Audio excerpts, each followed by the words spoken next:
सब कर्म मल का नाश कर अर प्राप्त कर निज आत्मा जो लीन निर्मल ध्यान में नम कर निकल परमात्मा।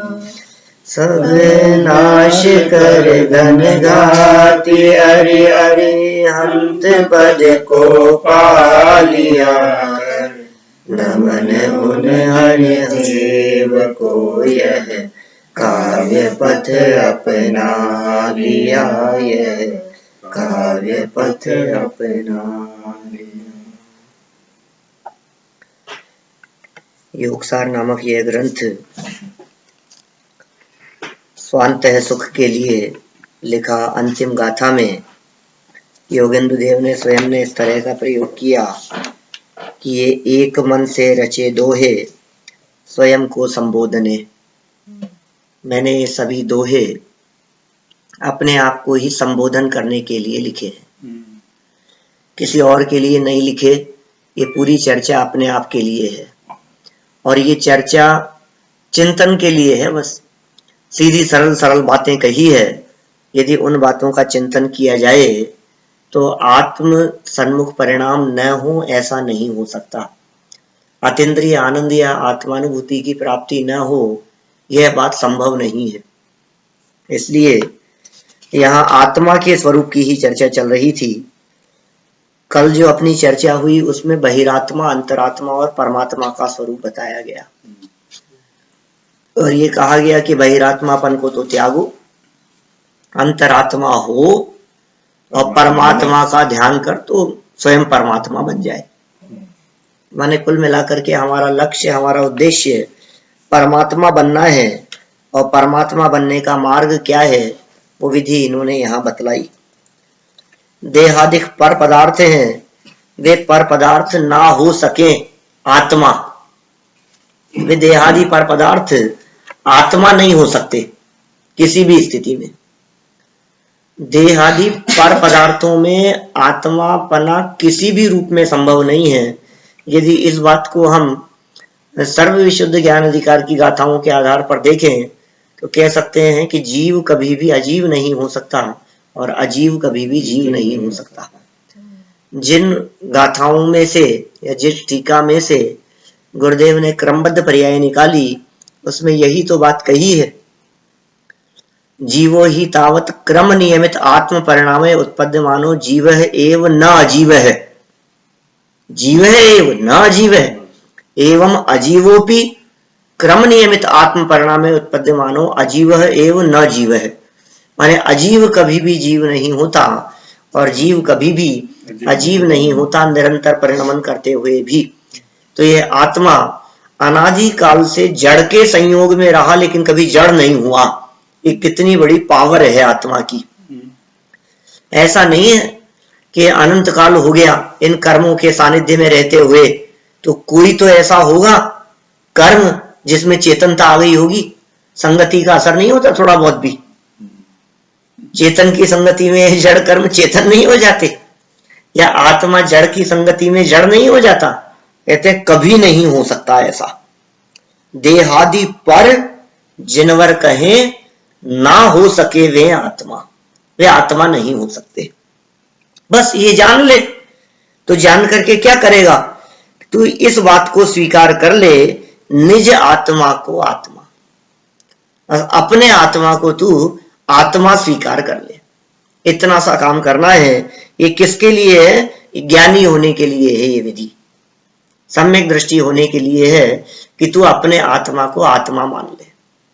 देखो कैसे आश्चर्य की बात है, हम स्वयं आत्मा हैं और अपने आप को आत्मा मानने को तैयार नहीं। हम आत्मा नहीं मान रहे। बात तो साधारण सी लगती है क्योंकि कितनी बार सुनी है हमने, बचपन से सुनते आ रहे हैं ये बात कि तू जीव है, तू शरीर नहीं है, शरीर भिन्न है, आत्मा भिन्न है। लेकिन अनेक बार सुन लेने के बावजूद भी हृदय से वो बात स्वीकार नहीं होती। अभी आत्मा की महिमा गाई जाती है तो हमें वो महिमा नहीं आती, हमें वो उतना पुरुषार्थ ही जागृत नहीं होता, उतना उत्साह ही नहीं आता त्रिकाली ध्रुव गायक की महिमा सुनने पर हमारे हृदय में वो उत्साह नहीं आता जितना अभी नाम लेकर के चर्चा करे तो उत्साह दिखाई देता है। माने देह में जैसी एकत्व बुद्धि दिखती है वैसी आत्मा में एकत्व बुद्धि अपनापन नहीं है, उसकी चर्चा में भी नहीं है। और ये आत्मा में अपनेपन की चर्चा भी स्वाध्यायियों के बीच में ही है। क्या यहां से उठने के बाद हम अपने आप को आत्मा स्वीकार ही नहीं करते। कभी कभी तो ऐसा लगता है कि इतना शास्त्र पढ़ते हैं, इतना अभ्यास करते हैं, तुम अपने आप को चेतन नहीं मानते हो। कभी कभी ऐसा भ्रम लगता है कि यार मैं मानता तो हूं और कैसे मानूंगा, मैं अपने आप को आत्मा ही तो मानता हूं, अब इससे ज्यादा और कैसे मानूं और कैसे मानना होगा बताओ। आधी रात को भी मेरे से पूछोगे तो मैं यही कहूंगा कि मैं तो त्रिकाली ध्रुव गायक भगवान आत्मा हूं, अब और कैसे मानूं। ये कह रहे हैं कि मानना माने उसके प्रति जो अपनापन है, लगाव है उसके प्रति, वो अनुभूति है, वो अनुभूति नहीं हो रही है। मैं पने की अनुभूति की यही मैं हूं, यही तो काम करना है। और क्या काम करना है, समझने के लिए कुछ बाकी नहीं रहा। ऐसा कुछ विषय नहीं है जो अब सम्यक दर्शन की प्राप्ति के लिए हमारे उपयोग से ओझल रह गया हो। इतने वर्षों से हम दादा के प्रवचन सुन रहे हैं, इतने सालों से गुरुदेव को पढ़ रहे हैं, सुन रहे हैं, तो अब सम्यक दर्शन की विषयभूत ऐसी कौन सी वस्तु रह गई जो हमने सुनी नहीं कभी। तो यदि कुछ रह गया है, कुछ बच गया है, तो वो यही बचा है कि बस अपने में अपनापन नहीं हुआ। निज आत्मा को आत्मा तू मान ले, बस आत्मा को आत्मा मान ले, ये बात कहते हैं। देखो फिर आगे क्या कहते हैं, इसी बात को आगे बढ़ाते हुए कहते हैं 12 नंबर गाथा। तू पाएगा निर्वाण माने आत्मा को आत्मा पर भव भ्रमण हो यदि जाने देह को ही आत्मा। बिल्कुल मूल सारभूत बात क्या कह दी, निर्वाण क्या चीज है। तू पाएगा निर्वाण, निर्वाण की प्राप्ति करेगा। क्या मतलब निर्वाण पाएगा, इसका क्या मतलब हुआ, आत्मा को आत्मा, बस इसी को निर्वाण कहते हैं कि साहब आपको निर्वाण की प्राप्ति होगी, आपको मुक्ति मिलेगी। तो ऐसा लगता है कोई चीज है मुक्ति, किसी वस्तु का नाम है मुक्ति। मुक्ति किसी पदार्थ का नाम नहीं है, मुक्ति किसी क्षेत्र का नाम नहीं है, किसी जगह का नाम नहीं है, सिद्धालय का नाम मुक्ति नहीं है। आत्मा को आत्मा जानने का नाम मुक्ति है। तू पाएगा निर्वाण, तू निर्वाण की प्राप्ति करेगा। माने क्या, क्या मानूं मैं, निर्वाण माने क्या, निर्वाण किसे कहें, तो आत्मा को आत्मा, बस इसका नाम निर्वाण, इसका नाम मुक्ति, इसका नाम मोक्ष। और संसार किसका नाम, कि देह को ही आत्मा माने, इसका नाम संसार। संसार और मुक्ति की कैसी सुंदर व्याख्याएं की है, अत्यंत सरल व्याख्या। स्वचतुष्टय में विश्राम करे तो मुक्त, और स्वचतुष्टय से बाहर उपयोग जाए, देखो उपयोग जाए, पर चतुष्टय में जा तो सकता ही नहीं है। ये जीव अपने स्वचतुष्टय से बाहर तो आज तक कभी निकला ही नहीं। दुनिया में कोई वस्तु अपने स्वचतुष्टय को छोड़कर बाहर निकले, ये तो संभव ही नहीं है। एक वस्तु अपनी मर्यादा का उल्लंघन करे, होता ही नहीं है। प्रत्येक वस्तु अपनी मर्यादा में रहती है, इसलिए मैं कहता हूं हर वस्तु मर्यादा पुरुषोत्तम है। अकेले रामचंद्र जी नहीं, मैं अपनी मर्यादा का उल्लंघन करूं तो अमर्यादित हूं ना। कोई अपनी मर्यादा को नहीं खोता। ये साहब ये बांध था, इसने अपनी मर्यादा को खो दिया। ये नदी थी और मर्यादा छोड़ दी इसने, तो बाढ़ आ गई। समुद्र ने अपनी मर्यादा को छोड़ दिया तो क्या हुआ, अरे नहीं छोड़ सकता वो मर्यादा।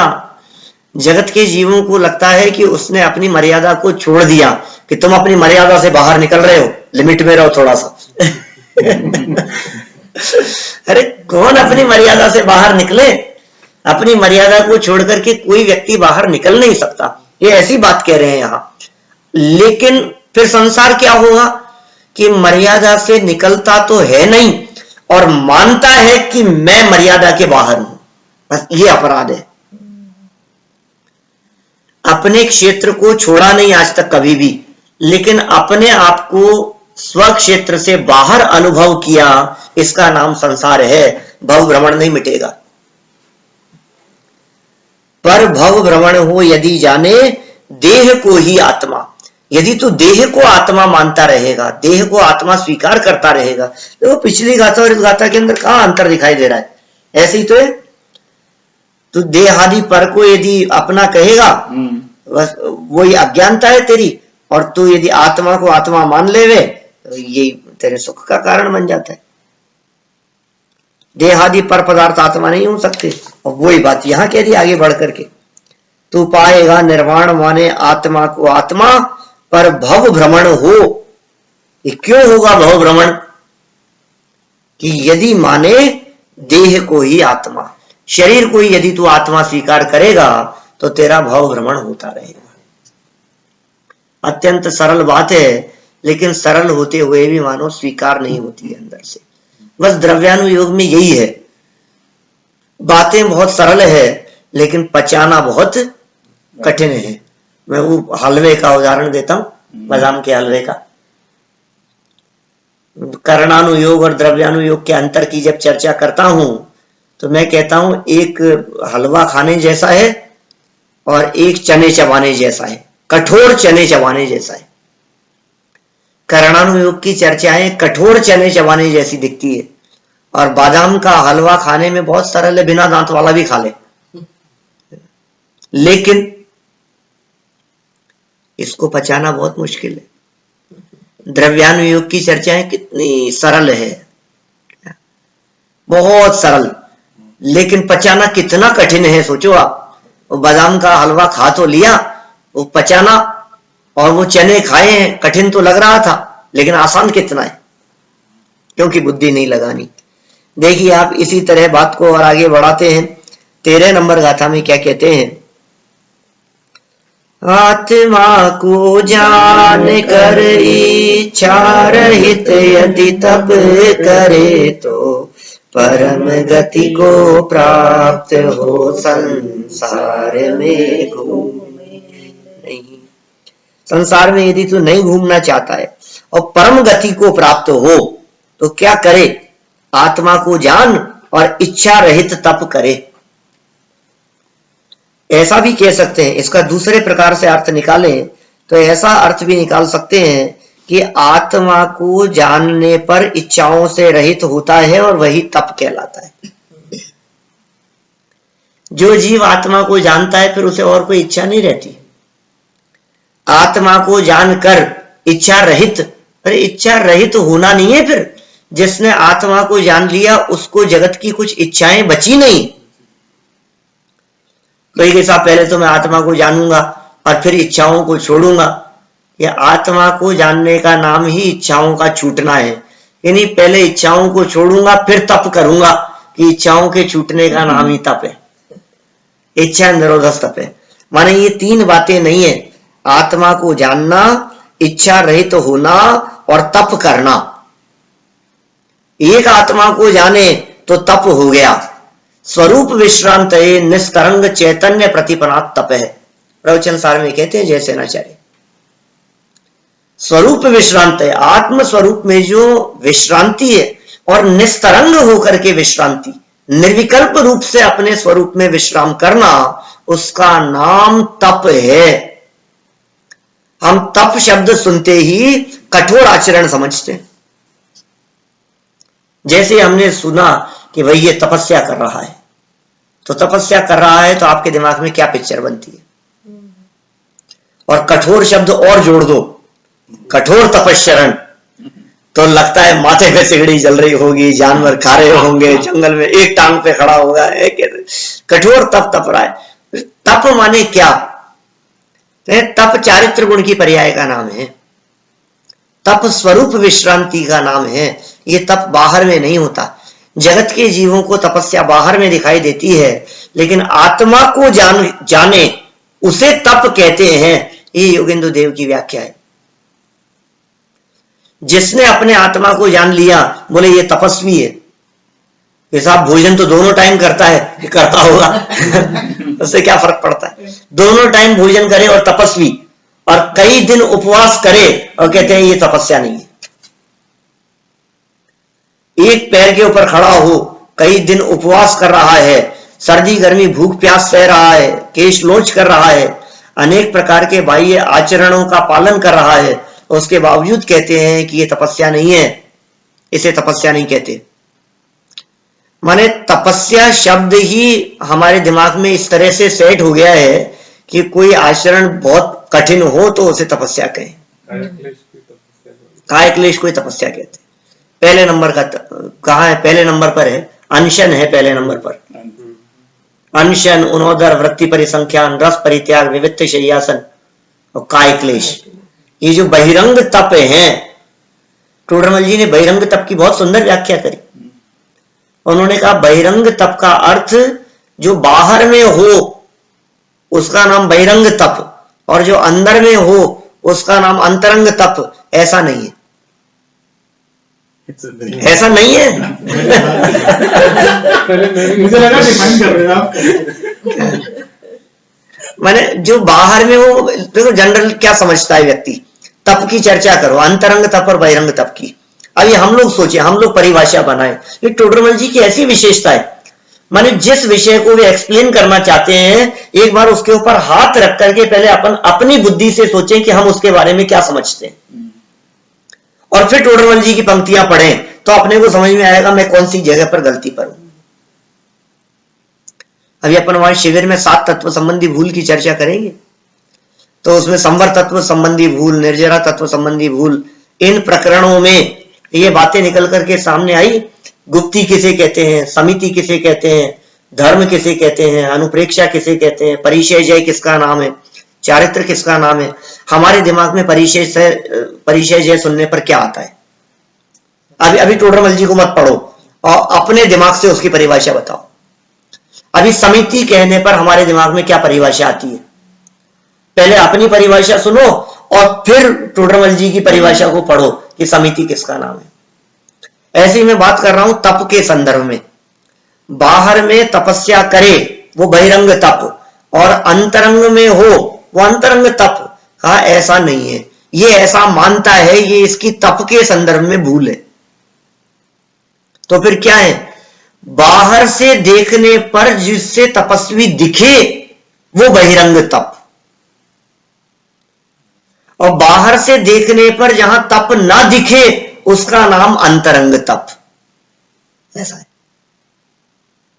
कैसे कि कोई व्यक्ति स्वाध्याय कर रहा है, अब बाहर से देखने पर लगता ही नहीं कि वो कोई तप कर रहा है, तो अंतरंग तप है।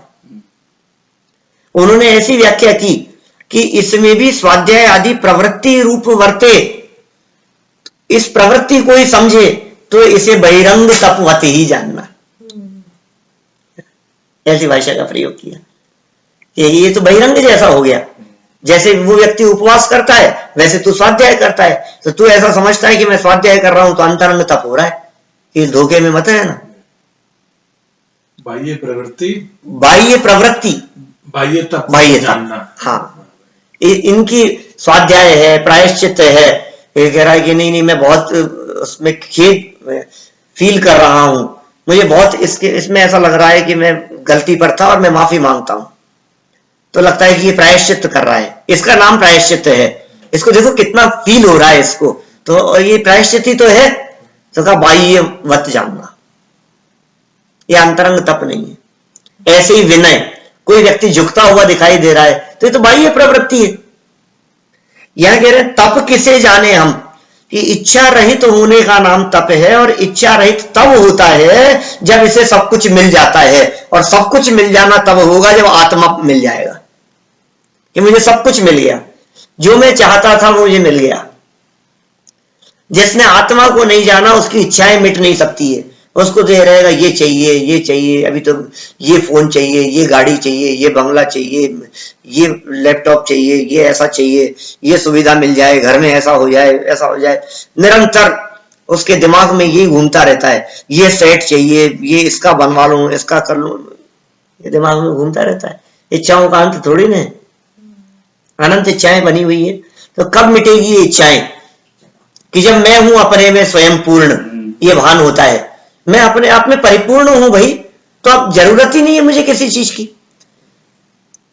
जहां चाह है वहां दुख है, और जिसे किसी चीज की चाह नहीं है वो सुखी है। चाह किसे नहीं है? जिसे सब कुछ मिल गया।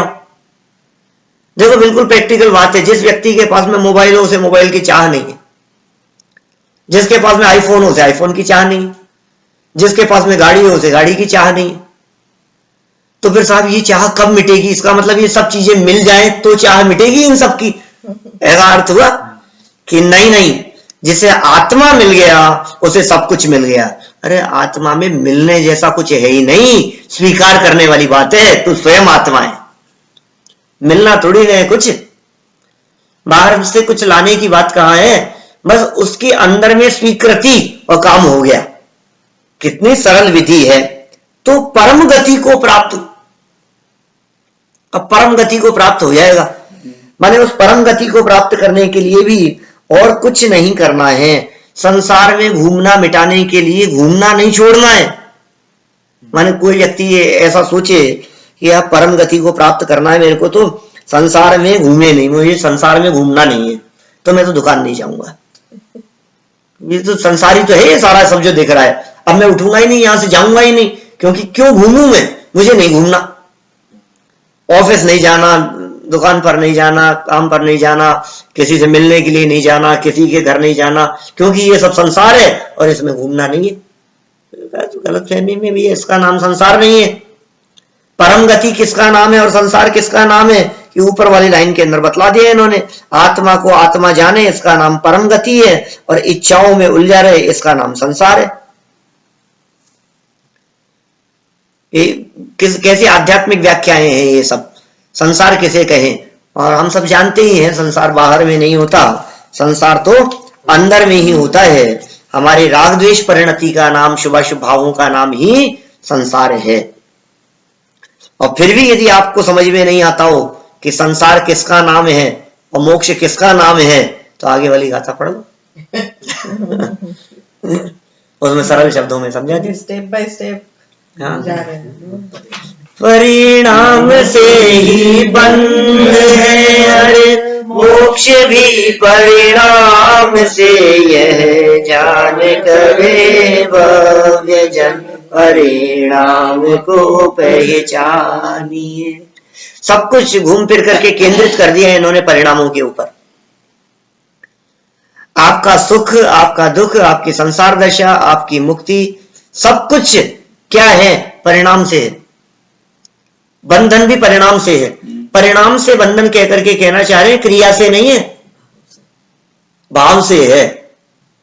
तो किसे छोड़ना है, किसे बदलना है? कि क्रिया बदलने की बात नहीं कर रहे, परिणाम बदलना है। तो फिर क्रियाएं चलने दे रहे हैं कि जिसके परिणाम बदलते हैं उसकी क्रियाएं अपने आप बदल जाती है। हमारे सारे विकल्प क्रिया बदलने के लिए होते हैं और परिणाम बदलने का प्रयास नहीं करते हम। ये कहते हैं बंध और मुक्ति तो परिणाम से होता है, तो परिणाम तो बदलता नहीं है, क्रियाओं को बदलने में लगा हुआ है। विचार कर, परिणाम नहीं बदल रहे हैं और क्रिया बदल रही है, तो लगता है कि नहीं नहीं, क्रिया बदल करके लगता है कुछ हुआ, और परिणाम बदलने का विकल्प नहीं है। टोडरमल जी ने लिखा ना ऐसा सम्यक चारित्र का अन्यथा स्वरूप प्रकरण में, जहां से क्रिया परिणाम अभिप्राय की चर्चा की अभय जी भाई साहब ने। यही तो लिखा कि बाह्य क्रिया पर तो दृष्टि है और परिणाम सुधरने बिगड़ने का विचार नहीं है। हमारी सबकी दृष्टि क्रिया पर है। बोलो कौन व्यक्ति धर्मात्मा है और कौन धर्मात्मा नहीं है, इसकी यदि नाप करनी हो हमें, तो हमें क्या दिखेगा? क्रिया दिखेगी, परिणाम तो दिखते नहीं है। ये दिखता है। अब बोलो जो व्यक्ति यहाँ सुनने के लिए नहीं आए स्वाध्याय ग्रुप में से, या कॉन्फ्रेंस पर भी नहीं सुन रहे हैं, तो हमें लगता है कि क्या हो गया इनको। रोजाना तो आते थे, आजकल स्वाध्याय में आना बंद कर दिया। तो जिसने बंद कर दिया वो हमारे को पापी लगता है। मैं आपसे पूछता हूं, भरत चक्रवर्ती का क्या हाल था? 60,000 वर्ष के लिए गया था भाई साहब युद्ध क्षेत्र में। लोगों ने ये कहना शुरू कर दिया होगा, अरे वो तो सब उलझ गया, अब फंस गए तो जंजाल में। भाई साहब जगत के जीवों को फंसा हुआ दिखाई दे रहा है, उसके अंतरंग परिणामों में देखो क्या लग रहा है। लौट करके आया तो मां के कहने पर कहता है, मां मुझे भाग्यशाली मत कहो, माँ ने कहा मेरा बेटा कितना भाग्यशाली है, कि माँ भाग्यशाली नहीं, अभागा है। भाग्यशाली तो तेरे वे बेटे हैं जिन्होंने एक दिन के लिए भी दिव्य ध्वनि नहीं छोड़ी, ऋषभ सेन जैसे। भाग्यशाली तो वे हैं जो पिताजी से पहले मोक्ष चले गए, अनंत वीर्य जैसे। भाग्यशाली तो तेरी वे बेटियां हैं, मेरी वे बहनें हैं ब्रह्मी और सुंदरी, जो आरिका बनकर के वहां बैठी हुई हैं, प्रथम श्रोता बनी हुई हैं। मैंने दिव्य ध्वनि सुनने के लिए सबसे पहले गया, मैं सूचना मुझे मिली, प्रथम श्रोता थे भरत जी ऋषभ देव के समूह शरण में। कैसा अभाग्य है कि छोड़ करके जाना पड़ा। लेकिन फिर भी क्षायिक सम्यक दृष्टि अंतर्मुख होकर के आत्मा का अनुभव युद्ध क्षेत्र में भी किया करते थे। बोलो ये तो कर्णानुयोग का नियम है ना, 6 महीने में आत्मा की अनुभूति नहीं हो तो गुणस्थान गिर जाएगा। तो 6 महीने में आत्मा की अनुभूति का मतलब समझते हो? 60,000 वर्ष में 1.25 लाख बार आत्मा की अनुभूति की है। 1,20,000 तो मिनिमम हो ही गया। अब 1.25 लाख बार जिससे आत्मा के आनंद का अनुभव हुआ हो मिनिमम, ये तो गिरी से गिरी हालत में। तो हो सकता है 16 दिन में भी हो गए। हाँ 16 दिन में भी हो गए, रोज भी हो गए, नहीं 16 दिन से कम भी हो सकता है भाई साहब। ऐसा नहीं है कि वो पंचम गुणस्थान हो जाएगा कम में आत्मा की अनुभूति होगी तो। माने यदि 6 मतलब जैसे अपने वैसे अंतर मुहूर्त से ज्यादा यदि आत्मा का अनुभव नहीं हुआ तो गुणस्थान 6वें 7वें की जगह 5वां हो गया, ये तो ठीक है। और 15 दिन में आत्मा की अनुभूति नहीं हुई तो गुणस्थान 5वें से छूट करके 4था हो गया, ये भी ठीक है। 6 महीने में आत्मा का अनुभव नहीं हुआ तो गुणस्थान 4थे से भी गिर करके पहला हो गया, ये भी ठीक है। लेकिन अब उल्टा करेंगे तो नहीं चलेगा। सम्यक दृष्टि जीव रोज आत्मा का अनुभव करे तो गुणस्थान 6वां 7वां हो जाए कि 5वां हो जाए, ऐसा नहीं। और दिन में 10 बार आत्मा का अनुभव हुए तो भी गुणस्थान चढ़ जाए, ऐसा नहीं। वो जो अनुभव है उस अनुभव की प्रगाढ़ता 2 कषाय चौकड़ी के अभाव जन्य होवे तो गुणस्थान चढ़े। जैसे देखिए आप क्षयोपशम सम्यक्त्व की जो स्थिति है, वो क्षयोपशम सम्यक्त्व की स्थिति, ये जीव दिन में हजारों बार मिथ्या दृष्टि हो जाए और हजारों बार सम्यक दृष्टि हो जाए एक ही दिन में। तो जब हजारों बार सम्यक दृष्टि हुआ तो हजारों बार आत्मा का अनुभव किया कि नहीं किया? बिना अनुभव के वो मिथ्या दृष्टि से सम्यक दृष्टि कैसे होगा? पॉइंट है, तो तर्क दे रहे हैं हम। तो एक व्यक्ति मिथ्या दृष्टि से सम्यक दृष्टि हुआ तो आत्मानुभूति के बिना उसका गुणस्थान तो चढ़ नहीं सकता। गुणस्थान चढ़ना तो आत्मानुभूति से ही होगा ना। और हजारों बार हो जाए, ये तो लिखिए लोहार की संडासी के समान, क्षण में अग्नि में और क्षण में पानी में। बनारसी दास जी ने लिखी बात। अमृत चंद्राचार्य की गाथाओं का ही तो कलशों का ही तो भावानुवाद है। तो बात तो मूल में आई है। क्षयोपशम सम्यक्त्व की दशा इसी प्रकार की है। अभी छूट गया और अभी वापस सम्यक्त्व हो गया। उपशम नहीं, उपशम सम्यक्त्व एक बार छूटकर दोबारा होने के लिए असंख्यात वर्षों का अंतराल चाहिए मिनिमम। लेकिन क्या फर्क पड़ता है? उपशम नहीं होगा तो क्षयोपशम ले लेगा 3 दिन में, क्या फर्क पड़ गया उसमें? मेरा कहने का मतलब यह है कि आत्मा की अनुभूति बार बार होने लगे, कम समय में होने लगे तो गुणस्थान बढ़ गया, ऐसा नहीं है। वो कितने लंबे टाइम के लिए आत्मा की अनुभूति हुई है, टाइम पे उसकी प्रगाढ़ता ज्यादा हुई, स्थिरता ज्यादा हुई, तो वो स्थिरता का ज्यादा होना वो गुणस्थान को बढ़ा देगा। उपयोग की स्थिरता यदि ज्यादा है तो, जैसे 6वां 7वां गुणस्थान है। अब आप क्या कहोगे 8वां कब आएगा?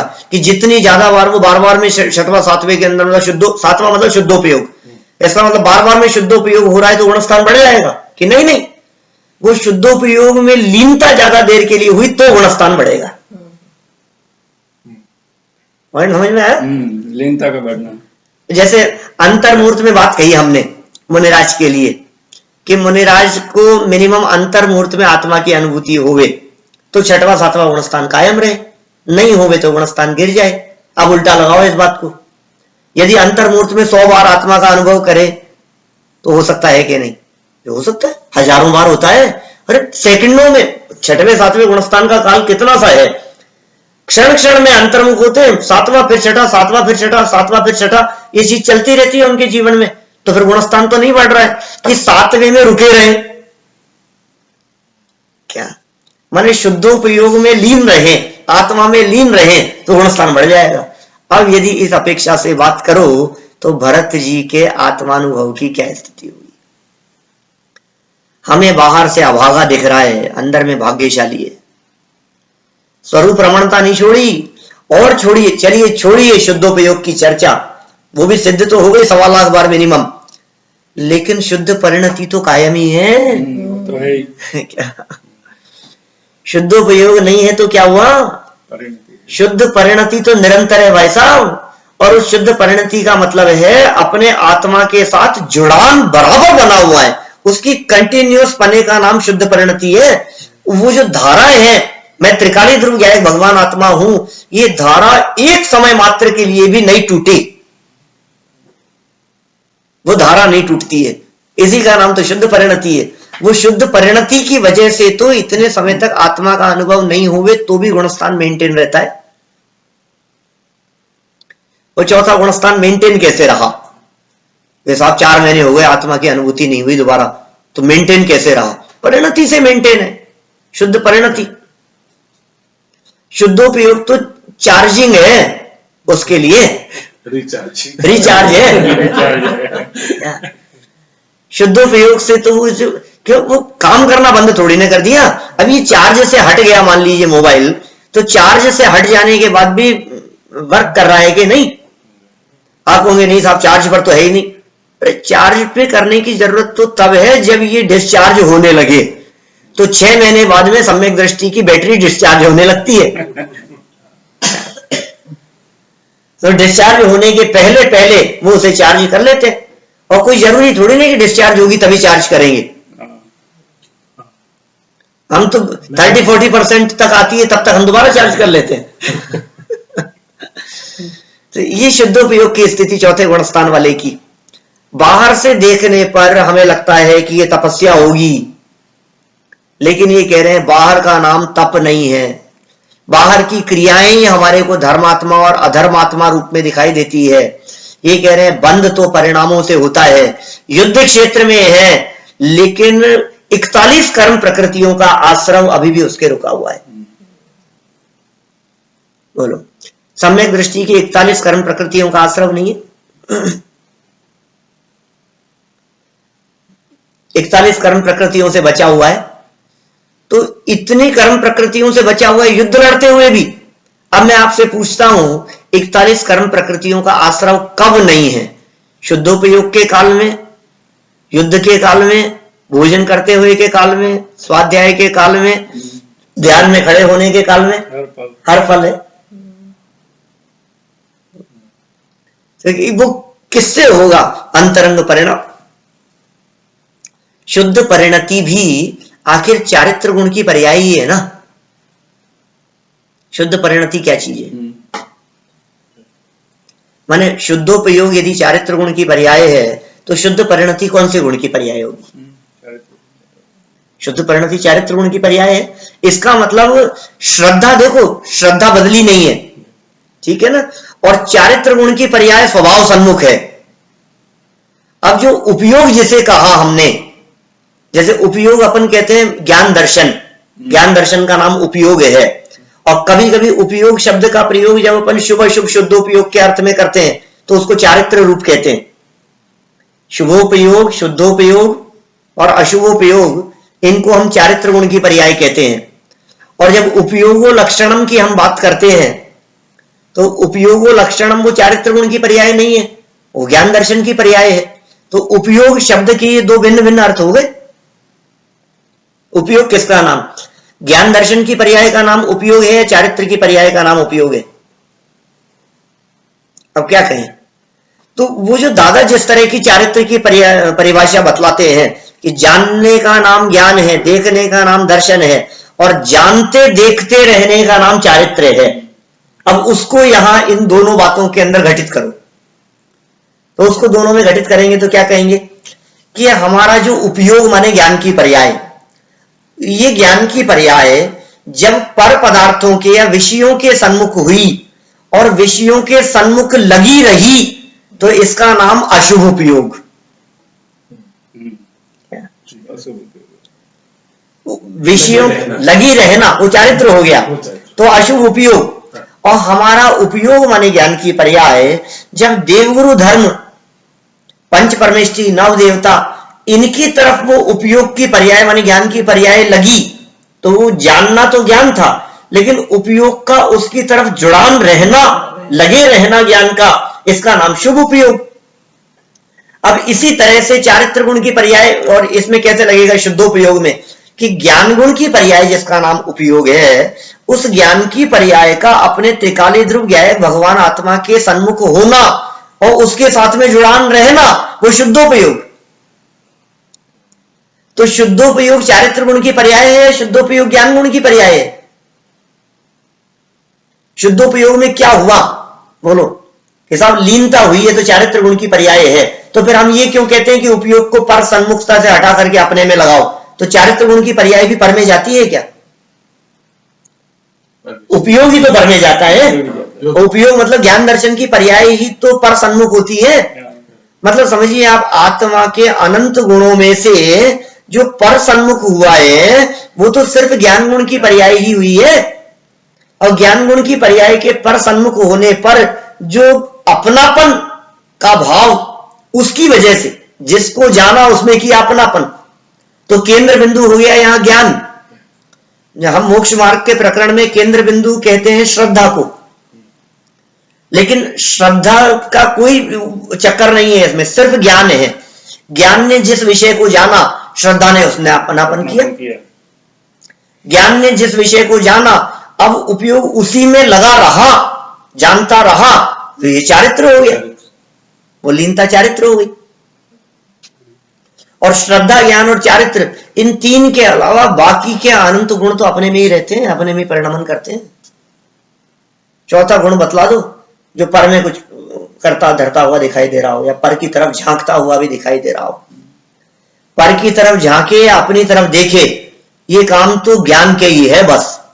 अरे देखना काम ज्ञान का है, पर को देखे या अपने को देखे, देखना काम ज्ञान का है। और ज्ञान ने देखा और फिर श्रद्धा और चारित्र ने उसका अनुसरण किया। श्रद्धा ने उस ज्ञान पर्याय का अनुसरण किया, चारित्र ने उस ज्ञान का अनुसरण किया, तो उनको भी सम्यक नाम मिल गया, सम्यक दर्शन और सम्यक चारित्र। काम ज्ञान का था, काम ज्ञान का होते हुए भी श्रेय मिलेगा श्रद्धा को, क्योंकि ज्ञान कितना भी काम करता रहे, जब तक श्रद्धा की मोहर नहीं लगेगी तब तक गुणस्थान नहीं बढ़ेगा। तो तू करता रहे कितना भी ज्ञान, उससे कुछ नहीं होगा। ज्ञान एक तरह का रथ का वो हो गया, चलाने वाले जो रथ ही, रथ को चलाने वाला हो गया, लेकिन श्रद्धा और चारित्र उस रथ में बैठने वाले हो गए। कंट्रोल उसके पास है, श्रद्धा के पास है। अब क्या है, ज्ञान वो विषय तैयार करता है, ज्ञान वो विषय देता है श्रद्धा को अपनेपन करने के लिए। अभी समझ लीजिए आप ज्ञान को छोड़ दें अपन और अकेले श्रद्धा की बात करें, तो श्रद्धा अपनापन क्यों करे आत्मा में?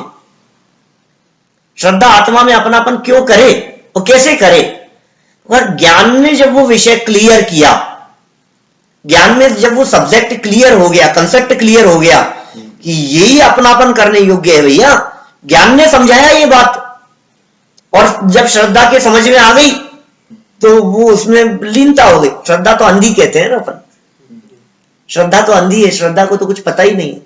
तो पूरी की पूरी तैयारी जो थी वो तो ज्ञान की थी, पूरी की पूरी तैयारी तो की घर में, और परोस दिया आपने, तो लो साहब ये सारा श्रेय आप ले गए कि इन्होंने कराया हमारे को भोजन। बोलो, तो सारा काम तो किया ज्ञान ने। आत्मा कौन है, आत्मा के गुण धर्म क्या है, उसका स्वरूप क्या है, ये तू है, ये तू नहीं है, ये पर पदार्थ है, इनकी तरफ उपयोग नहीं जाना चाहिए, इसकी तरफ जाना चाहिए, ये भेद विज्ञान, ये सब तो ज्ञान में हो रहा था ना।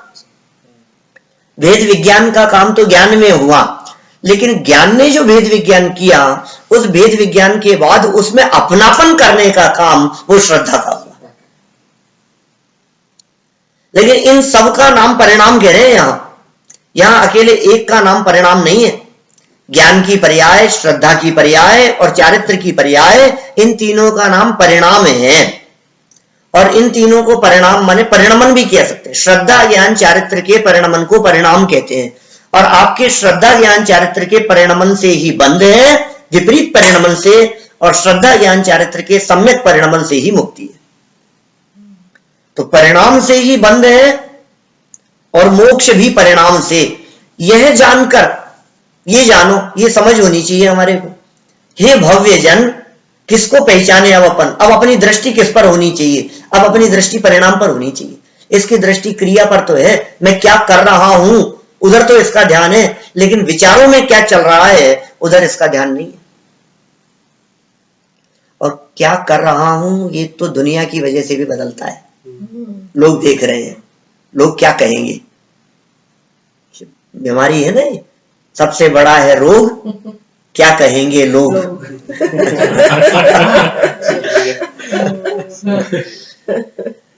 सबसे बड़ा रोग है क्या कहेंगे लोग।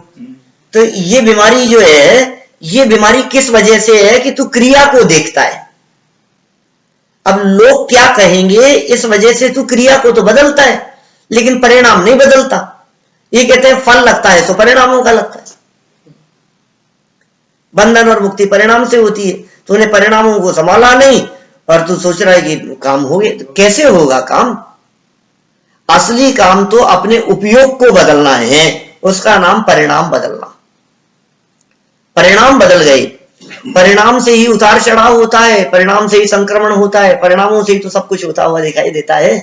एक जीव ने दान दिया, दान दे दिया, लोग उसकी प्रशंसा कर रहे हैं और अंदर में उसको लग रहा है यार ये मैं क्या गलती दे दिया मैंने, वो पाप बांध रहा है। दुनिया को लग रहा है कितना भाग्यशाली है साहब, आपने तो कितना पुण्य कमा लिया साहब, आपने 2 करोड़ रुपया दिया है। ये कह रहे हैं पाप बांध रहा है, 2 करोड़ के प्रति आसक्ति भाव है, तो ये लग रहा है यार मैं कहां अटक गया। मेरे पहले एक बार किसी व्यक्ति ने और ने ऐसा काम किया था तो उसने तो 2 लाख ही दिए थे, मैं जबरदस्ती 2 करोड़ दे दिया, उसको 2 करोड़ के अंदर ही बेनिफिट मिल गया। तो इसको लगता है कि यार मैंने इतना पैसा दिया लेकिन इस पैसे का मजा नहीं आया।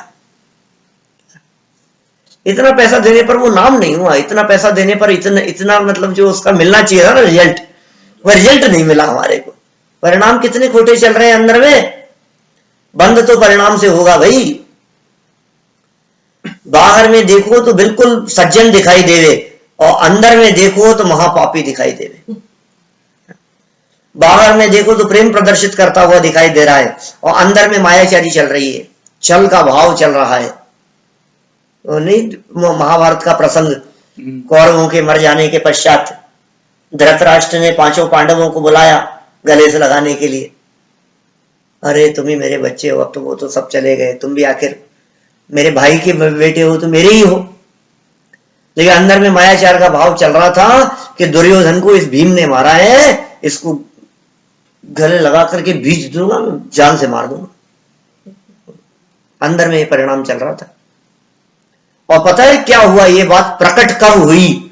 ये बात प्रकट तब हुई जब श्री कृष्ण की समझदारी से, जब भीम को गले लगाने वाला था तो भीम के स्थान पर भीम की प्रतिमा को गले लगा आगे बढ़ा दिया। अंधा था वो तो धृतराष्ट्र, तो चूर चूर कर दिया उसने उसको।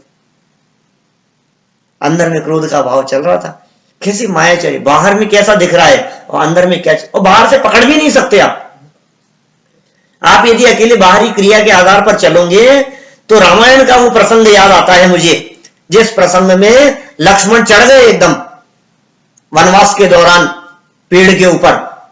पेड़ से देखा उन्होंने कुछ और नीचे उतरे और धनुष बाण लेकर के फटाफट ऊपर चढ़ गए। देख लूंगा मैं, यहां भी चैन नहीं है उसको, यहां भी आ गया है सेना लेकर के। कौन तू क्यों परेशान हो रहा है बता तो सही, रामचंद्र जी ने पूछा ऐसा। अरे तू क्यों आकुलित व्याकुलित हो रहा है? नहीं छोड़ूंगा मैं उसको, बता तो सही कौन है, कौन आ गया? कि वो भरत जिसकी वजह से हमें वनवास हुआ है, सेना लेकर के आ रहा है यहां। तो शांति तो रख थोड़ी सी, शांति से देखा तो वापस ले जाने के लिए आया था भाई, सब लोगों को साथ में लेकर के। क्रोधावेश में व्यक्ति, क्योंकि बाहर से क्या दिख रहा है और अंदर में क्या चल रहा है ये आप कैसे पकड़ पाएंगे? हम यहाँ स्वाध्याय में बैठे हैं और हमारा उपयोग दुकान की तरफ जा रहा है, ऑफिस की तरफ जा रहा है, घड़ी की तरफ जा रहा है, समय देखने की तरफ जा रहा है। इसीलिए तो 1 घंटे बैठने पर भी अशुभ की जगह शुभ भी साथ में हो रहा है, शुभ की जगह अशुभ भी साथ में हो रहा है। 3 घंटे व्यक्ति पिक्चर देखने के लिए गया, तो 3 घंटे पाप ही बांधता होगा कि नहीं, पुण्य भी बांध रहा है, क्योंकि कर्णानुयोग का नियम है, अंतर्मुठ से ज्यादा अशुभ में रह नहीं सकता। तो साहब 1 घंटे हम यहाँ स्वाध्याय सुना तो कंटिन्यू हमारा शुभ भाव ही हुआ होगा ना, पुण्य ही बंधा होगा ना। 1 घंटे स्वाध्याय सुनने पर शाम को 1.5 घंटे का प्रवचन अपना, तो 1.5 घंटे अपन ने प्रवचन किया, स्वाध्याय में बैठे अपन, तो 1.5 घंटे तो शुभ भाव में बीता था। 1.5 घंटे अपना समय शुभ भाव में बीता है ना। कर्णानुयोग ये कह रहा है अंतर्मुठ से ज्यादा शुभ भाव रह नहीं सकता, अंतर्मुठ से ज्यादा अशुभ भाव रह नहीं सकता। इसका मतलब यहां बैठे बैठे भी हमारा उपयोग हमें पकड़ में नहीं आ रहा। ये कह रहे परिणाम से बंध मोक्ष है, आपके पकड़ में नहीं आ रहा है, लेकिन अशुभ की तरफ आपका उपयोग जा रहा है, अशुभ की तरफ उपयोग जा रहा है अभी कि नहीं साहब, न हिंसा का भाव है, न झूठ का है, न चोरी कुशील परिग्रह का है, हमारे मन में इस तरह का कोई भाव नहीं है। आप कैसे कहते हो कि हमारा भाव अशुभ की तरफ जा रहा है? बिल्कुल जा रहा है, सूक्ष्म है, उपयोग इतना सूक्ष्म है और इतना चंचल है कि हमें पता भी नहीं लगता है कि कब हमारा ध्यान आसन बदलने की तरफ चला गया, कब मेरे पैर नीचे थे और कब मैंने ऐसे घुमा लिए उनको, पता भी नहीं लगा। कब हमारा ध्यान ऐसे चला जाता है, कब हमारा ध्यान कॉलर सही करने में चला जाता है, और कब हमारा ध्यान घर की तरफ जाकर के आ जाता है, कब हमें गर्मी लगने लगती है, कब सर्दी लगने लगती है, कब हमारा, ये सब शुभ भाव तो नहीं है ना। शरीर की तरफ ध्यान जाने को हम शुभ भाव तो नहीं कह सकते ना। हमारा ध्यान शास्त्र स्वाध्याय के काल में घड़ी की तरफ जा रहा है, हम इसे शुभ भाव तो नहीं कह सकते हैं, सूक्ष्म है लेकिन पता नहीं लगता है। मैं तो इसके लिए एग्जांपल देता हूं कि यहां बैठे बैठे आंखों की पलकें झपकी या नहीं, बंद हुई कि नहीं इतनी देर में, 1.25 घंटा हो गया अपने को बैठे हुए, 1.25 घंटे से आप कंटिन्यू देख रहे हो ना मेरे को, बिल्कुल कंटिन्यू, लेकिन बीच में कुछ आया था आपके और मेरे बीच में, ऐसा महसूस हुआ आपको? लेकिन आया था बीच में, वो आंखों की पलकें बीच में आई है, कहने के बाद तो सबको महसूस हुआ है कि बंद हुई है, लेकिन पहले किसी के पकड़ में नहीं आ रहा था। माने कितना सूक्ष्म है, देखो आप, ये तो बहुत स्थूल चीज, नेत्रों की पलकें झपकते हुए भी हमारे पकड़ में नहीं आ रही है, तो वो उपयोग तो उसके असंख्यातवें भाग में बदल रहा है। पलक झपकने में तो सेकंड का काल चला गया, 1 सेकंड का काल लगेगा ना उसमें, और लेकिन सेकंड के असंख्यातवें भाग में समय निकल गया। समय कितना सूक्ष्म है, हम कहां पकड़ पा रहे हैं उस समय को। इसलिए परिणाम को संभालने की बात कर रहे हैं, तुम्हारा उपयोग कहां है ये देखो। तुम आत्मा का ध्यान करने के लिए, आत्म स्वरूप के चिंतन के लिए बैठे हो, तो तुम्हारा उपयोग कहां गया है ये देखो। उपयोग की हालत तो ऐसी दिखती है, लोग कहते हैं कि जब ध्यान करने के लिए बैठते हैं, माला फेरते हैं, तो सबसे ज्यादा उपयोग इधर उधर भागता है। मैं नहीं कह रहा हूं, लोग कहते हैं ऐसा, पता नहीं क्या होता है। वैसे इधर उधर की बातें नहीं आएगी दिमाग में, लेकिन जब बैठेंगे ना तब पता नहीं कहां कहां जाएगा हमारा उपयोग। तो कबीरदास जी जैसे कवि भी कहते हैं कि मन यदि तेरा बाहर में घूम रहा है तो इसका नाम तो ध्यान नहीं है। 2 पंक्तियां कबीरदास जी की सुनी होंगी पहले कभी। माला तो कर में फिरे, जीभ फिरे मुख माही, और मनवा फिरे बाजार में, यह तो सुमिरन नाही। माला हाथ में फिर रही है, जीभ मुंह में फिर रही है, मंत्र का जाप कर रहा है, लेकिन मन बाजार में फिर रहा है। अरे इसका नाम तो जाप वाप नहीं है, इसका नाम तो स्मरण नहीं है, प्रभु स्मरण। फिर एक और लिखा है इसके जस्ट बाद में, माला चेतन सो कहे, काहे फिरावे मोए। मुझे क्यों फिरा रहा है?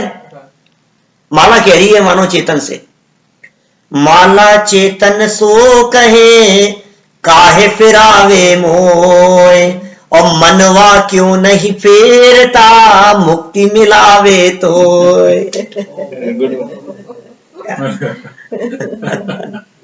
तो अपने मन को क्यों नहीं फेरता है? मुझे फेरता है तू, माला फेर रहा है, माला फेर रहा है, तो मन तो घूम रहा है तेरा, इसका नाम स्मरण नहीं है।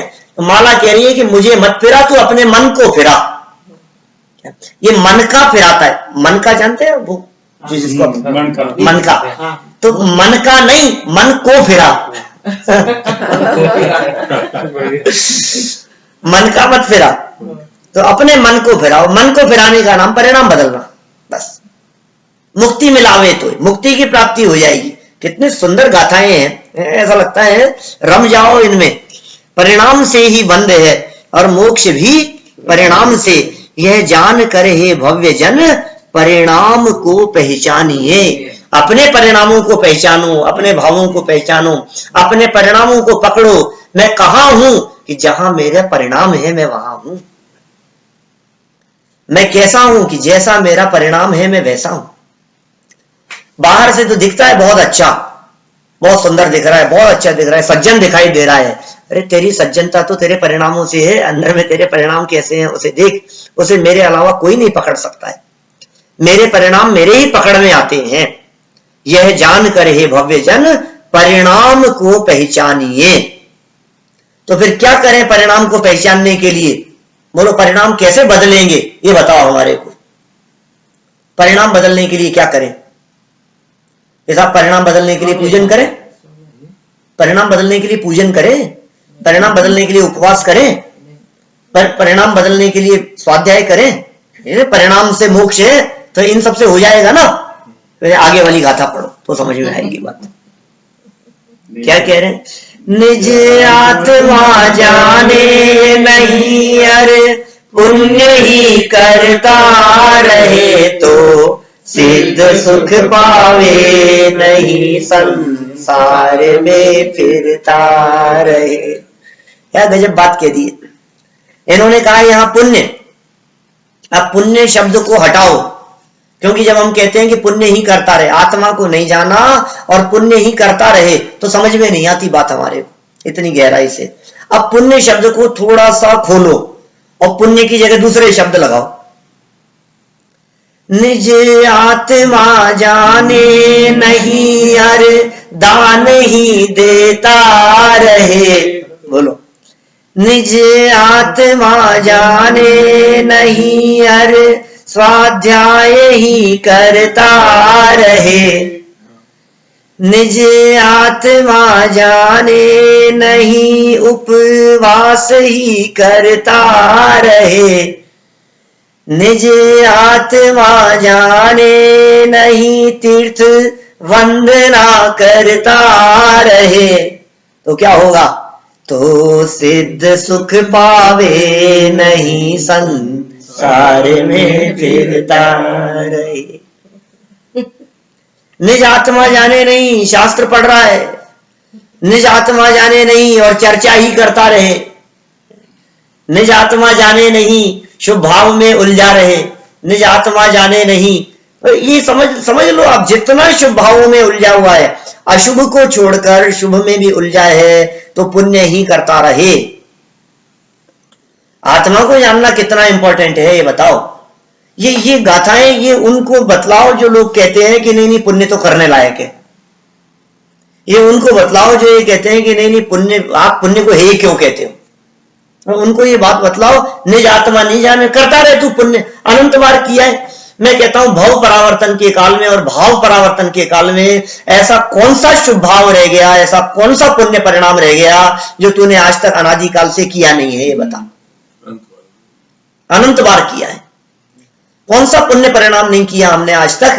अनंत बार किए सब तरह के पुण्य परिणाम। हमें लग रहा है कि ये तत्व ज्ञान सुनने का अवसर मिल गया, बहुत बड़ा काम हो गया साहब, मैंने तो समय सार पढ़ लिया, बहुत बड़ा काम कर लिया, मैंने तो नियम सार पढ़ लिया, मैंने तो पंच परमागम पढ़ लिए, मैंने तो ये पढ़ लिया, रोजाना स्वाध्याय करता हूं, मेरे परिणाम कितने अच्छे हैं। निज आत्मा जाने नहीं, इन परिणामों में कुछ दम नहीं। ये मार्ग है, नो डाउट, ये विषय कषायों की तुलना में ये बेटर है, लेकिन इनमें अटक गया तो फिर कुछ नहीं है। इनमें अटक गया और आगे नहीं बढ़ा, निज आत्मा को नहीं जाना, अपने आप को नहीं जाना तूने, और तू संतुष्ट हो गया कि मैंने कितने गुण स्थानों को जान लिया, मार्गण स्थानों को जान लिया। ये आगे चल करके कहने वाले आगामी गाथाओं के अंदर यही गुण स्थानों वगैरह की बात आगे 17 नंबर की गाथा के अंदर कह दिया। मार्गणाओं को जान लिया, गुण स्थानों को जान लिया, मैंने इतना पढ़ लिया, पर्याप्ति है, पर्याप्तियां अपर्याप्तियां प्राण, ये टॉपिक क्लियर हो गया मेरे को। तू टॉपिक ही क्लियर करता रहे। आत्मा क्लियर नहीं, आत्मा नहीं जाना तूने, कितना मतलब कैसे चोट मार रहे हैं समझ लो आप हमारे ऊपर कि तूने क्या किया। कि साहब मैंने बहुत पढ़ाई की, मैंने बहुत पढ़ लिया, मैंने सब अंग पढ़े 9 पूर्व रटे, पर निज ज्ञायक को नहीं जाने। बोलो, 11 अंग के 9 पूर्व के पाठी, क्या वे समय सार नहीं पढ़ा होगा उन्होंने? 11 अंग के 9 पूर्व के पाठी, क्या वे गुणस्थान मार्गण स्थान आदि विषयों को नहीं जानते होंगे? गुणस्थानों को पढ़े लेकिन गुणस्थानातीत भगवान आत्मा को नहीं जाने तो गुणस्थानों का पढ़ना बेकार। गुणस्थान कितना भी पढ़ ले, वे गुणस्थान नहीं बदलते, और आत्मा को जाने तो गुणस्थान अपने आप बदलते। तो तुझे गुणस्थान बदलना है कि गुणस्थानों को जानना है? बता। गुणस्थानों को खूब जान लिया, जैसा पिछले 3 साल से तो पढ़ रहे हैं गुणस्थान, और पढ़ते रहो 3 साल या 30 साल पढ़ते रहो, कुछ नहीं होगा उससे। तो काम कैसे होगा? वो काम करने की विधि बता रहे हैं, बिल्कुल सिर्फ चिंतन करने के लिए। कोई गाथाएं ऐसी नहीं है जिन गाथाओं के अंदर कोई बहुत ज्यादा इधर उधर की बातें कही हो, सिर्फ ऐसी गाथाएं हैं, गुनगुनाते रहो दिन भर बैठ करके। निज, इसमें लिखा है निज आत्मा जाने नहीं, और हम इसको पढ़े निज आत्मा जाना नहीं, अर पुण्य ही करता रहा, तो सिद्ध सुख पाया नहीं, संसार में फिरता रहा। 3rd पर्सन की जगह अपने ऊपर ले आओ इसको। ऐसे गाथा पढ़ते हैं, निज आत्मा नहीं जाना और वो फिरता रहा संसार में, पुण्य करता रहा। मैं निज आत्मा जाना नहीं, अरे पुण्य ही करता रहा, तो सिद्ध सुख पाया नहीं, संसार में फिरता रहा। मैं क्यों फिरता रहा संसार में? इसमें अपनी उत्कृष्ट से उत्कृष्ट क्रिया भी लगा लो। हाँ, बोले अगर हम तो वही लगाएंगे, स्वाध्याय लगाए, स्वाध्याय लगाए ना, और क्या स्वाध्याय लगा ले, चिंतन भी लगा लो, चिंतन भी लगा लो, क्योंकि चिंतन से भी पुण्य ही तो है ना, वो चिंतन भी तो शुभ भाव ही है, पुण्य बांध रहे हो आप। उत्कृष्ट से उत्कृष्ट जाति का पुण्य बंधन किया किसने? 9वें ग्रेविक में जाने वाले ने। 9वें ग्रेविक के अंदर चला गया ये उत्कृष्ट जाति का पुण्य बंधन, क्योंकि मुझे नहीं लगता इससे उत्कृष्ट जाति का पुण्य बंधन मिथ्या दृष्टि जीव कर सकता है। 9वें ग्रेविक तक जाने योग्य, इससे ज्यादा और क्या उत्कृष्ट पुण्य बांधेगा? तो कैसे बांधा होगा उसने? क्या किया होगा? हिंसा की होगी, झूठ बोला होगा, थोड़ी बहुत तो चोरी की होगी, थोड़ी बहुत तो मायाचारी के परिणाम, अरे कुछ भी नहीं है, इतने सरल परिणाम है, अंतरंग में अत्यंत भीगे हुए परिणाम है। टोडरमल जी कहते हैं कि यदि परिणामों में अत्यंत निर्मलता न होवे तो ग्रेविक पर्यंत कैसे जाए। 7वें अध्याय में जगह जगह 2-3 जगह इस तरह के वाक्य लिखे उन्होंने। यदि उसके निर्मलता नहीं हुई हो, वो निर्मलता शुद्धोपयोग वाली नहीं, ये विशुद्धता की बात कर रहे हैं, शुभ भावों की बात कर रहे हैं। उत्कृष्ट जाति का शुभ भाव न होवे तो ग्रेविकों में कैसे जाए? पंचेंद्रिय विषय भोगों की रुचि यदि अभी उसके बनी हुई हो तो ग्रेविकों में कैसे जाए? ग्रेविकों में जाने वाले को विषयों की रुचि नहीं है। देखो, विषयों की रुचि नहीं है इसलिए विषय मिल रहे हैं। क्या है स्वरूप है जगत का, कैसा स्वरूप है? रंच मात्र भी यदि तेरे हृदय में शुभ भाव के प्रति अटकने की स्थिति है तो उसका नाम मिथ्यात्व है। धर्म तो है ही नहीं, इसमें धर्म तो है ही नहीं जहां हम अटके हुए हैं। ये जो पुण्य ही करता रहे जो कह रहे हैं, इसमें धर्म होने का तो सवाल ही नहीं है। धर्म तो बिल्कुल नहीं है, मिथ्यात्व और है। ये अटकने के स्थान है। ये जीव को अटकने के साधन बहुत हैं। विषय कषाय में तो अनंतानंत जीव अटके ही हैं। सारी दुनिया विषय कषायों में अटकी है, लेकिन हम तो अपने आप को टटोलने का प्रयास करते हैं। भाई, वो विषय कषायों में अटके हैं और हम पुण्य में अटके हैं। संसार में तो दोनों ही भटके हैं। उनमें और हमारे में क्या फर्क है? हम तो बहुत अंतर मान करके चलते हैं। उनमें और हमारे में बहुत अंतर है साहब, बहुत अंतर है साहब, बहुत अंतर है उनमें। वो कहां वो और कहां हम, हमारे को उनसे मिला रहे हो आप पंडित जी। हम क्या करें? ये 2, 5, 10 साल का है बस ये, उसके बाद में किधर है बता तेरा ठिकाना, किधर जाएगा? तू सोच रहा है कि साहब इससे मैं ऊपर पुण्य करके स्वर्ग में तो चला जाऊंगा। ये धोखे में मत रहना, मंद कषाय परिणामों से वो भी स्वर्ग में चले जाके।